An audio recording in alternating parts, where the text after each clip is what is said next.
नमस्कार दोस्तों, कैसे हैं आप सभी लोग? उम्मीद करता हूँ आप सभी लोग जहाँ पर भी होंगे बढ़िया होंगे और स्वस्थ होंगे। समुच्चय के दूसरे प्रश्नावली को आज हम सॉल्व करेंगे। दूसरी प्रश्नावली हमारी जो दी गई है वो रिक्त समुच्चय, परिमित और अपरिमित समुच्चय, समान समुच्चय, इन तीनों समुच्चय के ऊपर हमारी यही प्रश्नावली बनी है। इससे पहले वाली वीडियो में हम आपको इन तीनों चीजों के बारे में बताए हैं, समझाए हैं, बिल्कुल शुद्ध भाषा में समझाए हैं। आप जाइए वहां पर देखिए और समझिए, क्योंकि डेली आपको शाम 6 बजे डेली आपको क्लास मिलते रहेगा, ठीक है? बस आप लोगों को करना क्या है, चैनल को सब्सक्राइब करना है, वीडियो पसंद आती है तो लाइक करके उसको शेयर करना है, बस इतना काम करना है, ठीक ना? चलिए देखते हैं हमारा पहला क्वेश्चन क्या दिया गया। बोल रहा है निम्नलिखित में से कौन से रिक्त समुच्चय के उदाहरण है। टोटल पहला क्वेश्चन हमारा ये बोला है कि कौन से इसमें रिक्त समुच्चय के उदाहरण है। टोटल 4 ऑप्शन दिए थे, ठीक है? हम इसमें से 2 ऑप्शन आपको समझा रहे हैं, बाकी 2 तो खुद कर लेना। इसको समझने के बाद आप अपने आप ही कर ले जाओ इसको, ठीक है? पहला क्या बोला है, 2 से भाज्य विषम प्राकृतिक संख्याओं का योग। प्राकृतिक बोले या प्राकृतिक बोले एक ही बात है, ठीक है? दूसरा क्या बोल रहा है, सम अभाज्य संख्याओं का समुच्चय। हमें इसमें से देखना कि क्या ये रिक्त समुच्चय के उदाहरण है या नहीं है, या यूं बोले कि क्या इसमें से कोई रिक्त समुच्चय है या रिक्त समुच्चय नहीं है। चलिए सबसे पहले हम आपको ये थोड़ा सा बता देते हैं कि रिक्त समुच्चय का मतलब क्या होता है। रिक्त समुच्चय का मतलब हो जाता है खाली जगह। जैसे कि आपको जब पेपर दिए होंगे तो वहाँ पे कभी-कभी बोर्ड में आ जाता है, बोर्ड पेपर में कि रिक्त स्थान को भरिए, खाली स्थान को भरिए। तो रिक्त स्थान मतलब क्या होता है, खाली जगह हो जाता है, ठीक है? तो यहाँ पर वही होता है, रिक्त मतलब खाली जगह, समुच्चय, खाली जगहों का समुच्चय। हम आपको बिल्कुल बेहतरीन तरीके से समझाए हैं ना, जाइए देखिए और समझिए। अब देखिए पहला है 2 से भाज्य। 2 से भाज्य जो संख्या होगी, जैसे कि 2 से भाज्य हमारा हो गया 4, ठीक ना? 4 हो गया, 6 हो गया, 8 हो गया, 2 से भाज्य, ठीक ना? फिर क्या बोल रहा है, विषम प्रकृत संख्याओं का समुच्चय। विषम प्रकृत संख्याओं का समुच्चय, विषम में क्या हो जाएगा हमारा, 1 हो जाएगा, ठीक ना? 3 हो जाएगा, 5 हो जाएगा, 7 हो जाएगा, ये सब हमारे समुच्चय, ठीक है? यहाँ पर भी देखिए 1 का अंतर, यहाँ पर भी हमारा 1 का, यहाँ पे देखिए 1 से 3 है, सीधे 2 का अंतर, ठीक ना? यहाँ से 2 से 4 से सीधे 6 आ गया, 2 का अंतर, मतलब यहाँ पे खाली जगह घेर रहा है। दोनों में विषम संख्या बोले या सम संख्या बोले, दोनों में 2 का अंतर आ रहा है। जब अंतर आए, जहां पर अंतर है या बोले जहां पे जगह खाली हो, खाली स्थान हो, वहां पे हमारा क्या होता है, रिक्त समुच्चय होता है। तो ये हमारा क्या पहला है, सही, मतलब रिक्त समुच्चय है, रिक्त समुच्चय है। समझ में आई आपको बात ना? चलिए अब आपको और समझाते हैं। दूसरा क्या क्या बोल रहा है, सम अभाज्य संख्याओं का योग। सम अभाज्य संख्या, अब जो हमारा यहाँ पे सम भी है, तो सम हमारा यहाँ पर क्या हो जाएगा, 2 हो जाएगा, 4 हो जाएगा और 6 हो जाएगा, 8 हो जाएगा, ऐसे करके हमारे सम हो जाएंगे, ठीक है?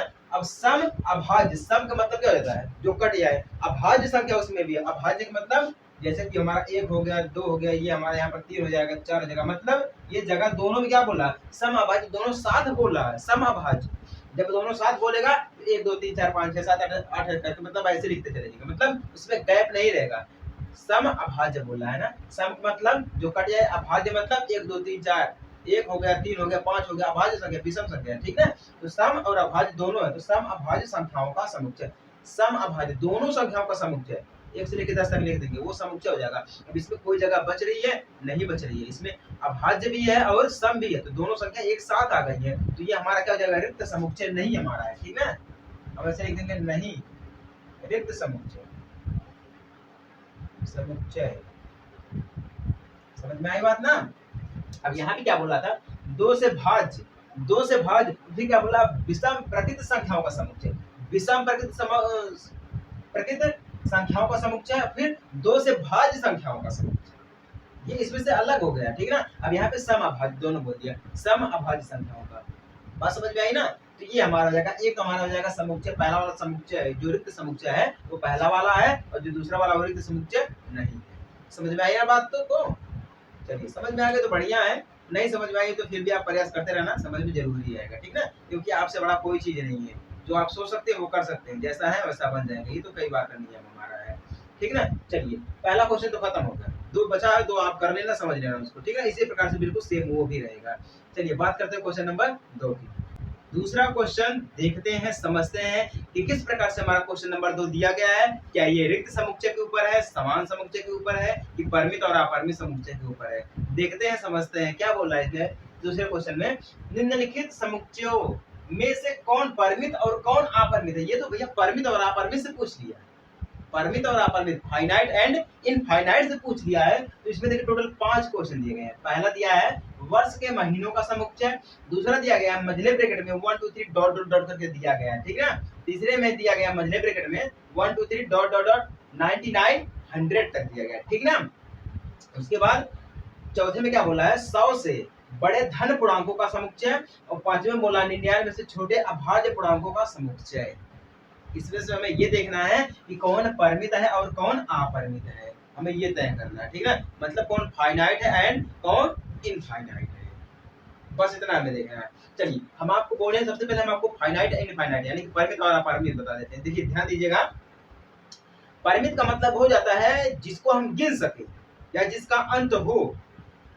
दूसरी भाषा में बोले कि जिसका अंत हो, पहली भाषा क्या है, जिसको हम गिन सकते हैं वही हमारा परिमित है, और जिसको हम नहीं गिन सकते हैं और जिसका कोई अंत नहीं है वो अपरिमित है। बस इतना जानना है, ठीक है। तो पहला क्या बोला है कि वर्ष के महीनों का समुच्चय, वर्ष के महीनों का समुच्चय टोटल कितने महीने होते हैं, 12 महीने होते हैं। कितने होते हैं, 12 महीने होते हैं, लेकिन हम उसको गिन सकते हैं। जब 12 महीने तो हम उसको गिन सकते हैं, तो 12 महीनों का एक समुच्चय हो गया। क्या हो गया, 12 महीनों का एक समुच्चय हो गया है। तो जब जिसे हम गिन सकते हैं वो हमारा क्या होता है, परिमित होता है। तो ये हमारा क्या हो जाएगा, परिमित, परिमित, समझ में आया ना। जिसे हम गिन सकते हैं वह हमारा परिमित है, और जिसे हम नहीं गिन सकते हैं वह हमारा अपरिमित है। अब देखिए दूसरे में क्या बोल रहा है, मझले ब्रैकेट में 1 2 3 डॉट डॉट डॉट करके आगे तक दिया गया, ठीक ना। आगे तक कहां तक दिया है ये हमें नहीं पता है, ठीक ना। अगर इसी के आगे कोई और संख्या लिख दी होती तब तो हम गिन सकते हैं, लेकिन ये 1 से लेकर 3, 1 से 3, 1 2 3 तक शुरू किया है, उसके बाद कहां तक गया है ये हमको नहीं पता है। कहां तक गया ये हमको नहीं पता है, लेकिन गया है, इसका कोई अंत नहीं है। कितनी संख्या है इससे हमें पता नहीं है, ठीक ना। अभी तक किसी को नहीं पता कि इस दुनिया में कितनी संख्याएं हैं, ठीक ना। तो कहां तक गया ये हमें पता नहीं। जब हमें पता नहीं, जिसको हम ज्ञात नहीं कर सकते हैं, जिसका कोई अंत नहीं है, वह हमारा क्या होता है, अपरिमित होता है। तो ये हमारा क्या हो जाएगा, अपरिमित। क्या हो जाएगा, अपरिमित हो जाएगा, ठीक ना। और तीसरा क्या बोल रहा है, तीसरा ध्यान दीजिएगा कि मझले ब्रैकेट में 1 2 3 डॉट डॉट करके दिया है 99 100, मतलब 1 2 3 करके दिया है, फिर डॉट डॉट करके बीच में दिया गया है, फिर 99 दिया गया और 100 दिया गया। मतलब ये जो हमारी संख्या है 1 से और 100 के बीच में है। कहां से है, 1 से और 100 के बीच में है, मतलब हम इसको गिन सकते हैं, ठीक ना। मतलब 1 से शुरू किया 100 तक गई, तो हम इसको गिन सकते हैं, ठीक ना। जिसको हम गिन सकते हैं या जिसका अंत हो वह हमारा क्या होता है, परिमित होता है। 1 से शुरू हुआ 100 तक गया, 1 से शुरू हुआ 100 तक गया, तो ये हमारा क्या है, परिमित है, जिसको हम गिन सकते हैं, फाइनाइट हमारा है, ठीक ना। तो इसको क्या बोलेंगे, परिमित, परिमित। समझ में आई बात ना। अब देखिए चौथा क्या बोला है, 100 से बड़े धन पूर्णांकों का समुच्चय। 100 से बड़ा है, लेकिन कितना बड़ा है ये हमें नहीं पूछा है, और 100 से बहुत सारी संख्याएं बड़ी है, 100 से बहुत सारी संख्याएं बड़ी हैं, और धन पूर्णांक में हो तो भी हमें नहीं पता है। मतलब ये अपरिमित है, हम इसको नहीं गिन सकते हैं कि 100 से कितनी बड़ी संख्या तक दिया गया है। मतलब ये अनंत तक दिया गया है, जिसका कोई अंत ना हो। समझ में आई ना। अगर यही बोला कि 100 से 200 के बीच में कितनी धन पूर्णांक है, संख्याएं हैं, तब तो हमें पता है 100 से 200 के बीच में हम इसको गिन सकते हैं। लेकिन यहाँ भी क्या बोला है, 100 से बड़े धन पूर्णांकों का समुच्चय। अब कहां तक गया है ये तो हमें पता नहीं है, इसका कोई अंत नहीं है। जब इसका कोई अंत नहीं हो तो ये हमारा क्या हो जाता है, अपरिमित हो जाता है, मतलब इनफाइनाइट हो जाता है, ठीक ना। हम इसको क्या लिखते हैं, अपरिमित, अपरिमित, ठीक ना, जिसे हम इनफाइनाइट बोलते हैं इंग्लिश में। अब पांचवें में क्या बोला है, 99 से छोटे अभाज्य पूर्णांकों का समुच्चय। अब इसको तो हम कर ही लेंगे, नहीं कर पाएंगे, कर लेंगे। चलिए कोई बात नहीं, बता दे रहा हूँ। देखिए 99 से छोटे, 99 संख्या हमारी लास्ट दी गई है, इतना याद रखना। जो हमारी 99 संख्या है वो लास्ट की संख्या दी गई है। अब बोला 99 से छोटे, 99 से छोटे 98 97, मतलब इससे कम रहेंगे, ठीक ना। अब क्या बोल रहा है, अभाज्य पूर्णांकों का समुच्चय। अभी इससे हमें नहीं मतलब है, अभाज्य पूर्णांकों को संख्या हो या भाज्य पूर्णांकों को संख्या हो, इससे हमें नहीं मतलब है। हमें क्या बोल रहा है कि 99 से छोटे, जब 99 से छोटे बोलते तो हम इसको गिन सकते हैं।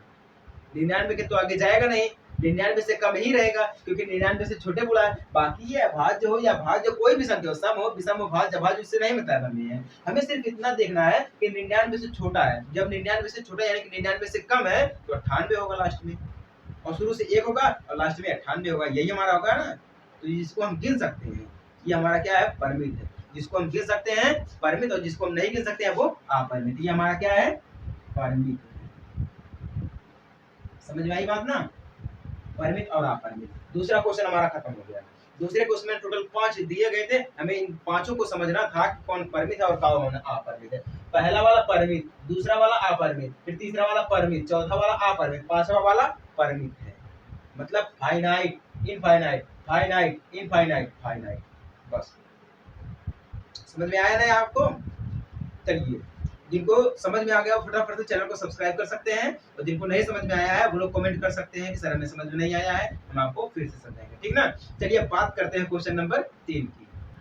तीसरे वाले को देखते हैं कि क्या ये कह रहा है, हमसे बोल रहा है निम्नलिखित समुच्चय में से प्रत्येक के लिए बताइए कि कौन परिमित है और कौन अपरिमित है। वही वाला क्वेश्चन जो क्वेश्चन नंबर 2 था वही क्वेश्चन नंबर 3 दिया गया, ठीक ना। उसमें ज्यादा कुछ डिफरेंट नहीं दिया गया है। हमें इसमें भी देखना कौन परिमित है और कौन अपरिमित है। टोटल इसमें भी 4-5 क्वेश्चन थे, बट हमने इसको क्या कर दिया, 2 ही क्वेश्चन में सॉल्व करेंगे इसको। क्यों? क्योंकि देखिए इससे पहले हमने 5 क्वेश्चन आपको पढ़ाए हैं परिमित और अपरिमित के, ठीक ना। तो ये हो गए 7 हो गए, बाकी तो आप जो बचेगा वो तो कर ही ले जाएंगे, है कि नहीं है। चलिए इसमें क्या बोला है, x अक्ष के समांतर रेखाओं का समुच्चय। x अक्ष के समांतर, अब मान लीजिए हमारे पास कोई रेखा गई है x, ठीक ना। हमारे पास कोई रेखा है x अक्ष पर, ठीक है। अब ये समांतर, x अक्ष के समांतर, समांतर मतलब इसके जो जाएगी रेखा, इसके समांतर में बहुत सारी रेखा, मतलब हम इसको गिन नहीं सकते हैं।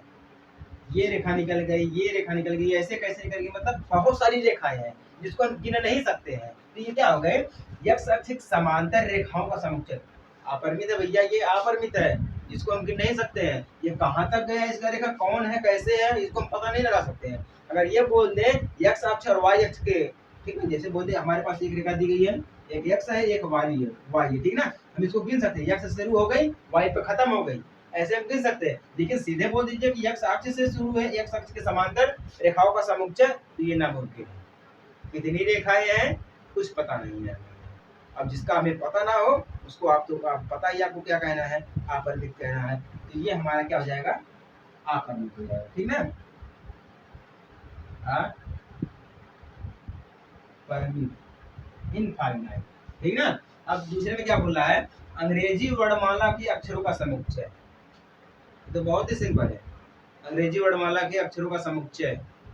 आपको पता है अंग्रेजी वर्णमाला में कितने अक्षर होते हैं, 26 अक्षर होते हैं। कितने अक्षर होते हैं, टोटल 26 अक्षर होते हैं। जब 26 अक्षर है तो हम इसको गिन सकते हैं। अरे ये 26 नहीं गिन पाओगे, 1 2 3 4 5 करके 26 तक गिन ले जाओ, बस खत्म। जब जिसको हम गिन सकते हैं उसको क्या कहते हैं, आपको तो पता ही है, परिमित कहते हैं। ये हमारा क्या हो गया, परिमित। समझ में आया ना। परिमित और अपरिमित क्या होता है, टोटल यही हमारा दिया गया, परिमित और अपरिमित। हमें यही देखना है, जो परिमित है और अपरिमित को देखना, बस इतना देखना, ठीक ना। चलिए तीसरा क्वेश्चन भी हमारा खत्म हो गया है। बाकी परिमित और अपरिमित से जो क्वेश्चन बचा आप उसको कर लेना, समझ लेना, ठीक है ना। चलिए बात करते हैं क्वेश्चन नंबर 4 की। चौथे क्वेश्चन को सॉल्व करेंगे। देखते हैं चौथा क्वेश्चन हमारा क्या बोल रहा है, इसको कैसे करना है, ठीक ना। बोल रहा है निम्नलिखित में बतलाइए कि a बराबर b है अथवा नहीं। मतलब इसमें a बराबर b, a और b दोनों बराबर है कि इसमें ये दोनों भी जो बराबर नहीं है, ये भी हमें बताना है, ठीक है। क्या बराबर है या बराबर नहीं है, हमें ये बताना है। तो a b 1 में दिया गया, ठीक ना।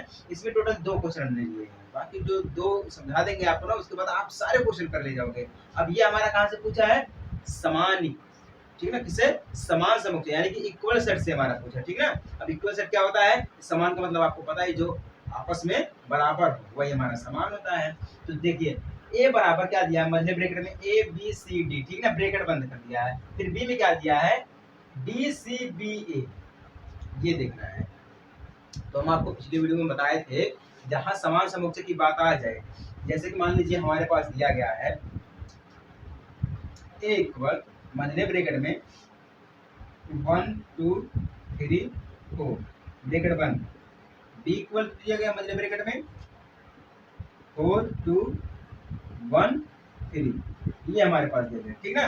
देखिए संख्या अगर हमारी वही है, अगर सिर्फ आगे पीछे करके दिया गया है तब तो हमारा ये बराबर होगा, ठीक ना, ये बराबर बी। अगर संख्या वही है, जैसे इसमें दिया गया है 1 2 3 4, 4 दिया गया इसमें भी है, अब 4 2 1 3 ये भी उसी में दिया गया, ठीक ना, मतलब 4 संख्या इसमें भी है और 4 संख्या इसमें भी है, 4 संख्या इसमें भी है। तो इस प्रकार से हम नहीं देखेंगे, हम किस प्रकार से देखेंगे, अगर इसमें 1 2 3 करके जो संख्या इसमें दी है वही संख्या इसमें भी दी है, तभी हमारा बराबर होगा। समझ में आई बात ना। अगर जो संख्या ए में है और वही संख्या बी में, आगे पीछे करके दिया उससे नहीं मतलब हमें है, हमें सिर्फ इससे मतलब है जो संख्या ए में है वही संख्या बी में होनी चाहिए। अगर दोनों संख्याएं बराबर है, मतलब जो ए में है वही बी में है, तब हमारा ये समान होगा, ठीक ना, समान समुच्चय होगा, इक्वल सेट होगा, अन्यथा नहीं होगा। अब जैसे कि हम बोल दें कि अगर हमारे पास ए इक्वल दिया गया है 2 है 4 है, ठीक ना, 6 है 8 दिया गया, ठीक ना, इसमें 4 संख्याएं दी गई है। बी इक्वल इसमें अगर हम बोल दें कि इसमें हमारा दिया गया है 4 दिया गया है, 6 दिया गया है, 12 दिया गया है, 10 दिया गया है, ठीक है। अब 4 संख्याएं इसमें भी है और 4 संख्याएं इसमें भी, तो इसका मतलब तो ये नहीं हो जाएगा कि ये बराबर भी, ये भी बराबर नहीं होंगे। क्यों नहीं होंगे, क्योंकि इसमें 2 दिया गया, 4 दिया गया, 6 8, इसमें 4 दिया गया, 6 दिया गया, 12 दिया गया, 10 दिया गया। हमें संख्याओं को देखना, जो संख्या ए में हो वही संख्या बी में होनी चाहिए। समझ में आई ना, जो बी में हो वही ए में होनी चाहिए। संख्या कितनी है इससे नहीं मतलब है, अगर जो संख्या ए में जो संख्या रहेगी वही संख्या बी में है तो उतनी तो ही संख्या रहेगी। आगे पीछे करके दिया उससे कोई मतलब नहीं है, आगे पीछे करके दिया उससे हमें नहीं मतलब है, बस संख्या हमारी वही होनी चाहिए। तो पहले क्वेश्चन में क्या यहाँ पर बोल रहा है, पहले क्वेश्चन में बोल रहा है A equal A B C D, ठीक है, बी में क्या बोल रहा है डी सी बी ए, मतलब क्या इसका है ए बी सी डी इसमें भी है, ए बी सी डी इसमें भी है, मतलब अंक इधर उधर करके दिया, आगे पीछे करके लिखा, उससे हमें नहीं मतलब है, हमें किससे मतलब है, सिर्फ अंकों से मतलब है, ठीक है। तो ये हमारा ए बराबर बी, मतलब ये जो हमारा है वो ए बी जो है वो इसमें बराबर है, पहला वाला क्या है ए बी जो इसमें है बराबर है, ठीक ना। जब बराबर रहेगा तो इक्वल लगेगा, जब नहीं बराबर रहेगा तो नॉट इज इक्वल, ठीक ना। चलिए अब दूसरे में देख लेते हैं, ए बराबर क्या दिया गया 4 8 12 16 दिया गया, ठीक ना, 4 8 12 16 दिया गया। बी में क्या दिया गया है 8 4 16 18 दिया गया है, ठीक ना। अब देखिए 4 इसमें भी है, 4 इसमें भी है, 8 इसमें भी है, 8 इसमें भी है, 12 इसमें है, 12 इसमें नहीं है, 16 इसमें है, 16 इसमें है, 12 की जगह पे यहाँ 18 दे दिया गया है और यहाँ कितना दिया है 12, ठीक है ना। तो मतलब संख्या एक को गड़बड़ी है, संख्या एक की गड़बड़ी है, या तो 18 होनी चाहिए इसमें, अगर इसमें 18 तो इसमें भी 18 होनी चाहिए, अगर इसमें 12 है तो इसमें 12 होनी चाहिए, ठीक है ना। कहने का मतलब ये है, तो ये हमारा क्या हो जाएगा A not is equal to B. हमें संख्या से नहीं मतलब, इसमें भी 4 संख्या इसमें भी 4 संख्या है, इससे नहीं हमें मतलब है, हमें मतलब सिर्फ किससे है संख्याओं से, संख्या आगे पीछे करके दी रहेगी उससे हमें नहीं मतलब है, हमें सिर्फ मतलब कितना है संख्या होनी चाहिए उसमें, बस इसी से हमें मतलब है, ठीक है। और यही हमारा होता है समान समुच्चय, यानी कि इक्वल सेट हमारा यही होता है। समझ में आई बात ना। चलिए जिनको समझ में आ गया फटाफट से चैनल को सब्सक्राइब कर सकते हैं, उनके लिए कोई रोक टोक नहीं है। चलिए बढ़ते हैं क्वेश्चन नंबर 5 की तरफ। पांचवा क्वेश्चन हमसे क्या बोल रहा है, देखिए सुनिए, निम्नलिखित समुच्चय युग्म समान है। ये बोल रहा है कि क्या ये जो समुच्चय दिए गए हैं इनका युग्म जो है वो समान है, इक्वल की बात यहाँ पर भी की जा रही है, ठीक है। तो क्या ये इक्वल है, पहला बोला है ए इक्वल मतलब ब्रैकेट में 1 2 सॉरी 2 3, क्या बोल रहा है 2 3 बोल रहा है, ठीक ना, ब्रैकेट बंद। B equal x ratio x, समीकरण x square plus 5x plus 6 equal 0 का एक हल है, क्या बोला 0 का एक हल है, ठीक ना। तो चलिए सबसे पहले इसी को सॉल्व कर देते हैं, क्या ये समुच्चय का एक युग्म है कि नहीं है। देखिए यहाँ पे क्या बोल रहा है, पहला वाला क्या दिया गया हमारा है 2 है 3 है, ठीक ना, तो ये हमारा क्या है 2 3 संख्या दी गई है, ठीक ना। अब ये हमारा क्या दिया गया एक निकाय, एक जो बोले कि ये हमारा एक रोस्टर विधि में बोले या इसमें एक समीकरण दिया गया, ठीक ना। अब इसमें क्या है समीकरण दिया गया है नहीं, इसमें तो बिल्कुल ही नहीं होगा, ये समान कतई हो ही नहीं सकते हैं, कभी भी ये समान हो ही नहीं। इसमें इक्वल दिया गया, सो इसमें समीकरण दिया गया, उसमें एक हल भी है, लेकिन इसमें क्या दिया गया है 2 3 बस, ये समीकरण है नहीं है। तो क्या ये दोनों बराबर है नहीं है, तो इसको हम डायरेक्ट कर देंगे नहीं, डायरेक्ट गुणा का चिन्ह मारेंगे, बस बात खत्म। अब दूसरा में क्या बोला है इक्वल x रेशियो x, शब्द F O double L O W का एक अक्षर क्या है, फॉलो का एक अक्षर है, ठीक है। बी में क्या बोला है y रेशियो y, शब्द O W O L F का एक अक्षर है। देखिए अब यहाँ पे ध्यान दीजिएगा, इसमें दोनों अक्षर दिए गए, दोनों एक एक अक्षर है, जब एक एक अक्षर दोनों है तो दोनों क्या हो जाएंगे समान हो जाएंगे, अक्षर दोनों में है, क्या है अक्षर दोनों में, जब दोनों में अक्षर है तो वो क्या हो जाएंगे, आपस में समान हो जाएंगे। मतलब ये क्या है, युग्म समान है, मतलब ये सही का चिन्ह हमने लगा दिया, बाकी आप समझ लेना, ठीक ना। तो हम सीधे लिख देंगे पहला वाला हमारा नहीं है, मतलब ये समीकरण नहीं है समुच्चय का, ए बराबर नहीं है, ए और बी बराबर नहीं है, और ए और बी दूसरे में क्या है, ये दोनों बराबर है आपस में, ठीक ना।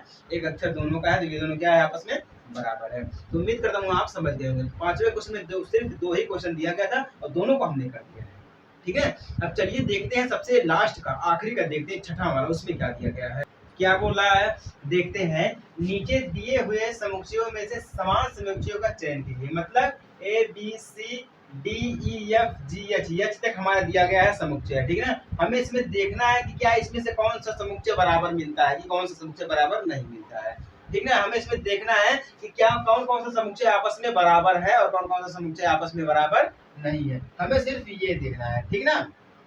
चलिए देखते हैं। तो ये हमारा कितना दिया गया है, ब्रैकेट में 2 4 8 12। अब ध्यान दीजिएगा कि 2 4 8 12 कहीं और दिया गया है, इसमें बी में दिया गया है 1 2 3 4, सी में दिया गया 4 8 12 14, ठीक है ना। 1 2 3 1 4 2, ठीक है, फिर -1 1 0 डी 1 -1 0 1, ठीक है ना। तो कहने का मतलब हमारा ये है, ये जो हमारा है वो कहीं और नहीं मिल रहा है, ठीक है ना। ये जो हमारा है वो कहीं और नहीं मिला है। बी जो हमारा है वो 1 2 3 4, ठीक ना, 1 2 3 4। अब डी में देखिए 3 1 4 2, मतलब यहाँ पे मिला, क्या मिला, बी बराबर डी। कैसे मिला बी बराबर डी, देखिए यहाँ पर 1 2 3 4 चारों संख्या लगातार दी गई है, ठीक ना। अब डी में क्या दिया गया, 3 1 4 2, मतलब हम आपको ये बोले थे कि हमें सिर्फ संख्याओं से मतलब, जो संख्या ए में होनी चाहिए वही संख्या बी में होनी चाहिए, बाकी आगे पीछे करके दिया उससे नहीं मतलब, हमें संख्या सेम होनी चाहिए, ठीक ना। तो देखिए बी में भी वही है और डी में भी वही है, बस आगे पीछे करके दे दिया गया, ठीक ना। तो बी बराबर डी, ये दोनों आपस में क्या है, बराबर है। कोई और संख्या मिल रही जो बराबर आपस में, ध्यान दीजिएगा। अब यहाँ पे देखते हैं, सी में 4 8 12 14 कहीं और दिया गया है, 4 8 12 14 नहीं दिया गया, ठीक ना। ई में क्या दिया गया, -1 1 दिया गया, ठीक ना। अब देखिए जी में 1 -1 ये भी दिया गया, आगे पीछे करके दिया गया उससे में नहीं मतलब हमें, आगे पीछे करके दिया गया उससे में नहीं मतलब है, ठीक ना। अब ई बराबर जी, ठीक ना, ये हमें मिला। बी बराबर डी, यानी कि बी जो है वो डी के बराबर में है और ई जो है वो हमारा जी के बराबर में, ठीक है। बाकी कोई और संख्या कहीं मिल नहीं रही है, तो इसका मतलब क्या हो जाएगा, बी बराबर डी ई बराबर जी, बस यही हमारा उत्तर हो जाएगा, ठीक है। ये दोनों आपस में मिल रहे हैं। चलिए समझ में आ गया, जिनको समझ में आ गया तो जिनको फटाफट से चैनल को सब्सक्राइब कर सकते हैं, ठीक है। चलिए ये तो हमारा हो गया प्रश्नावली नंबर 2 खत्म, ठीक है। अब जो आगे आएगा उसी के हिसाब से हम पढ़ाते रहेंगे, समझाते रहेंगे आपको, ठीक ना। बस आपको करना क्या है, चैनल को सब्सक्राइब करना है, वीडियो पसंद आती है उसको लाइक करके शेयर करना, बस इतना काम करना है, ठीक ना। चलिए मिलते हैं हम आपसे अगले वीडियो में एक छोटे से ब्रेक के बाद, तब तक के लिए जय हिंद, वंदे मातरम।